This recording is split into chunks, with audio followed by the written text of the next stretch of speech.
หมูพื้นบ้านอาหารมั่นคงนี่เป็นเรียกว่าเป็นคอนเซปต์ที่พยายามอธิบายประสบการณ์เนาะที่เฮ็ดมาประสบการณ์ตรงประสบการณ์จริงที่เกี่ยวกับการเลี้ยงหมูให้ได้ก็ตัวหมูซึ่งมันมาที่มาจากวัฒกรรมหรือว่าคุณค่านี่มันมาจากที่มาจากว่าเฮาเลี้ยงหมูแล้วเฮามาล่อรุ่นราคาหมูรุ่นขายตัวหมูโลขายลูกหมูขายเนื้อหมูนี่เฮาคำนวณจากหมูพื้นบ้านแล้วมันบ่คุ้มทุนนะครับมันบ่คุ้มทุนแล้วคนสนใจกันหน่อยคนซื้อกันหน่อยเนาะคนสนใจกันหน่อยเฮ็ดให้เฮาผู้เลี้ยงก็เลิกล่ากันไปหลายเฮาก็พยายามหาคำตอบมาเจอคำตอบที่3จากประสบการณ์เฮาเนาะอันที่1ที่2 1 ตอน 2ก็เว้าไปแล้วเรื่องหมู 3D เรื่องหมูนอกคอกแล้วมาตอนที่3ผมสิเว้าเรื่องหมูพื้นบ้านอาหารมั่นคงเฮาเสนอวัฒกรรมนี้เข้าไปสู่สังคมเข้าไปสื่อสารสู่สังคมผ่านโซเชียลมีเดียต่างๆนี่เพื่ออยากบอกว่าโลกซุมื้อนี้บ่ได้มั่นคงนะครับโลกซุมื้อนี้อยู่ท่ามกลางวิกฤตที่เปราะบางแล้วก็ปั่นป่วนแล้วก็วุ่นวายท่านสังเกตเห็นราคาทองคำบ่ครับมันได้ขึ้นวืบวาบลงวืบวาบตามวิกฤตของโลกตามวิกฤตของสังคมอันนี้เป็นแค่สัญญาณเตือนน้อยๆซื่อนะครับเรามีหลายเหตุการณ์หลายสถานการณ์ที่กำลังจ่อสิปั่นป่วนโลกอีกหลายเลยซึ่งท่านผู้เชี่ยวชาญท่านผู้รู้หลายท่านเบิ่งในหลายคลิปเบิ่งในหลายรายการก็เว้าตรงกันว่าบ่มีผู้ใดบอกได้ดอกว่ามันสิเกิดยามใดแต่ถ้ามันเกิดแล้วมันสิเป็นเรื่องที่ยิ่งใหญ่ของโลกเป็นวิกฤตที่ทุกคนสิลำบากเพราะว่าคันมีวิกฤตบ่ว่าสิเป็นเรื่องความขัดแย้งวิกฤตเรื่องภูมิรัฐศาสตร์วิกฤตเรื่องต่างๆที่เกิดขึ้นมันสินำมาซึ่งเพิ่นว่าซัพพลายเชนที่มีปัญหาและวุ่นวายเพราะปกติโลกนี้มันเป็น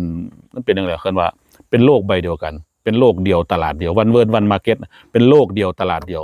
เป็นโลกที่เชื่อมโยงกันด้วยห่วงโซ่อุปทานต่างๆแล้วก็เฮ็ดให้ทุกอย่างมันสัมพันธ์กันไปหมดเลยนะครับแยกกันบ่ออกเพราะถ้ามีวิกฤตอยู่ตะวันออกกลางไทยก็ได้รับผลกระทบมีวิกฤตอยู่ทางยุโรปไทยก็รับผลกระทบมันโยงกันหมดเรื่องพลังงานเรื่องอาหารเรื่องปุ๋ยเรื่องอาหารสัตว์เรื่องวัตถุดิบอาหารสัตว์โยงกันไปหมดเคิ้นว่ามุนเอเล่นะครับคันมีวิกฤตหม้องนึงรับเต็มๆเพราะนั้นเพื่อรองรับวิกฤตที่จะเกิดขึ้นนี้นะครับเพื่อรองรับวิกฤตที่จะเกิดขึ้นนี้บ่สามารถสิให้บริษัทใหญ่ๆหรือหลักธนาคารใหญ่ๆหรือบริษัทประกันใหญ่ๆมาค้ำประกันการมีกินของประชาชน70ล้านคนได้นะครับผมเชื่อว่าบ่มีบริษัทใดหรือห้างร้านใดสิรับประกันความมั่นคงทางอาหารการมีกินของประชาชนได้เทียบเท่ากับประชาชนในระดับชุมชนในระดับครอบครัวเพราะนั้นการออกแบบความมั่นคงทางอาหารที่จะเป็นหลักประกันความมั่นคงได้จะต้องออกแบบพื้นฐานของบนพื้นฐานของความเข้มแข็งของฐานรากของสังคมคือหน่วยน้อยสุดคือของชุมชนหรือของครอบครัวเพราะนั้นแล้วการให้ในครอบครัวมีอาหารหลังบ้านมีอาหารในบ้านกินต่อสู้กับวิกฤตนี่เป็นสิ่งสำคัญที่สุดเพราะในการที่มีอาหารกินนี่ก็ต้องมีดินที่ดีมีสิ่งแวดล้อมที่ดีมีแหล่งผลิตอาหารได้เพราะนั้นโลกข้างหน้าผู้ใดมีแหล่งผลิตอาหารผู้ใดมีดินผู้ใดมีน้ำผู้ใดมีพื้นที่นั่นคือความมั่นคงทางอาหารที่ดีที่สุดในประเทศไทยนะครับเพราะแล้วนี่สิ่งที่เฮาควรที่ส่งสารสื่อสารหรือเชิงสมบอกกันคือการที่เฮ็ดให้พื้นที่นี่ผลิตอาหารได้เพราะนั้นตัวหมูพื้นบ้านอาหารมั่นคงเลยเสนอคอนเซปต์หลักการที่ว่าให้พ่อแม่ประชาชนหรือพี่น้องคนที่มีเพิ่นว่ามีพื้นที่เหมาะสมมีพื้นที่เล็กน้อยนี่สามารถเอาหมู2ตัว3ตัวนี่ไปเลี้ยงหลังบ้านเพื่อให้มันผลิตขี้แล้วขี้นี่ผลิตผักสวนครัวผลิตอาหารผลิตพืชกินเวลาเกิดวิกฤตสามารถที่จะเอา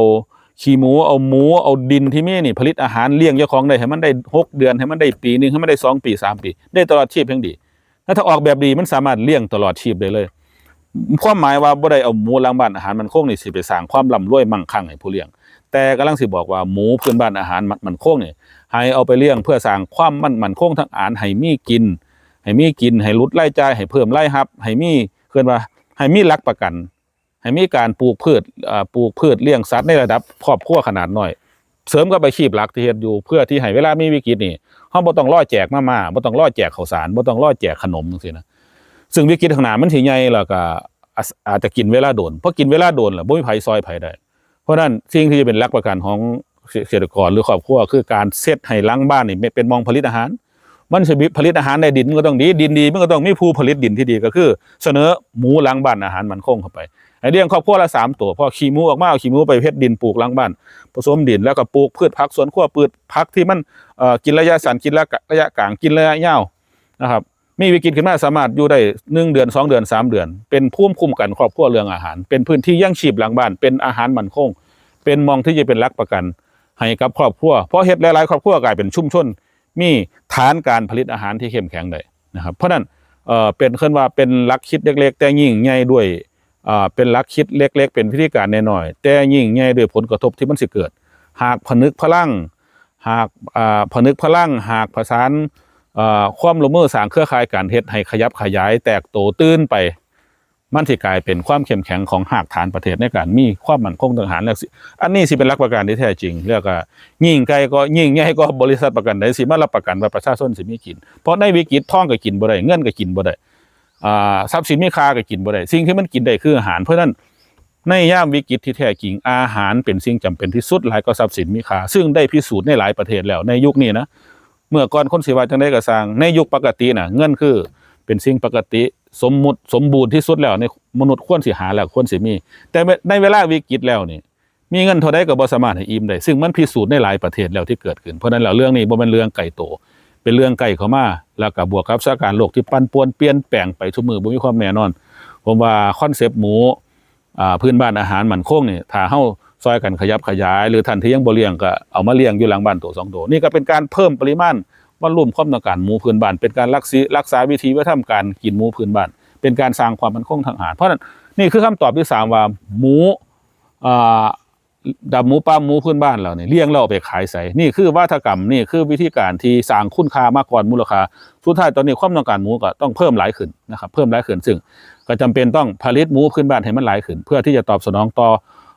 การที่ประชาชนการที่คนสนใจที่อยากเลี้ยงหมูพื้นบ้านอาหารมั่นคงเพื่อไว้สู่วิกฤตย่ามมีวิกฤตเป็นโปรตีนอาหารหลังบ้านก็ได้เลี้ยงหลายตัวก็มีลูกออกมาก็เป็นอาหารที่มั่นคงเขาได้แล้วก็สำคัญคือเขามีดินที่ดีผลิตพืชอย่างอื่นได้อีกเป็นการสร้างความมั่นคงทางอาหารแบบยั่งยืนอย่างแท้จริงนะครับขอบคุณหลายๆที่ติดตามตอนที่3ของเฮาอย่างยาวทั้งหลายทั้งปวงแล้วทั้ง3ตอนของเฮาไว้เป็นหมู 3D หมูนอกคอกแล้วก็หมูพื้นบ้านอาหารคงนี่3คอนเซปต์ใหญ่ๆล้วนมาจากการเฮ็ดให้เห็นคุณค่าก่อนมูลค่าสุดท้ายมูลค่าสิตามมาแล้วก็คุณค่านำมาซึ่งมูลค่าแล้วก็นำมาซึ่งวอลลุ่มปริมาณในการแบ่งปันการซื้อการขายเกิดขึ้นในสังคมเฮ็ดให้ผู้เลี้ยงหมูหมูปลาหมูพื้นบ้านก็สามารถอยู่ได้ต่อไปในสังคมวิธีคิดในการเลี้ยงแบบพื้นบ้านก็สามารถอยู่ต่อไปได้ครับอันนี้เป็นอีกเลนช่องทางนึงเป็นช่องทางน้อยๆของรถไถนาเดินตามมือ2ที่สิแล่นควบคู่ไปกับรถเบนซ์รถสปอร์ตรถซุปเปอร์คาร์ในหมูเชิงอุตสาหกรรมซึ่งเพิ่นเฮ็ดไปอยู่แล้วเป็นการเดินควบคู่กันอย่างสวยงามแล้วพี่น้องประชาชนก็มีเลนมีทางมีปองไปของเจ้าของนะครับแล้วก็หมูอุตสาหกรรมก็เดินไปนะครับควบคู่กันละสังคมก็สิมีความเข้มแข็งอย่างเพิ่นว่าอย่างหลากหลายแล้วก็อย่างแบ่งปันเพิ่งพาอาศัยกันขอบคุณหลายๆที่ติดตามคลิปนี้ครับขอบคุณครับ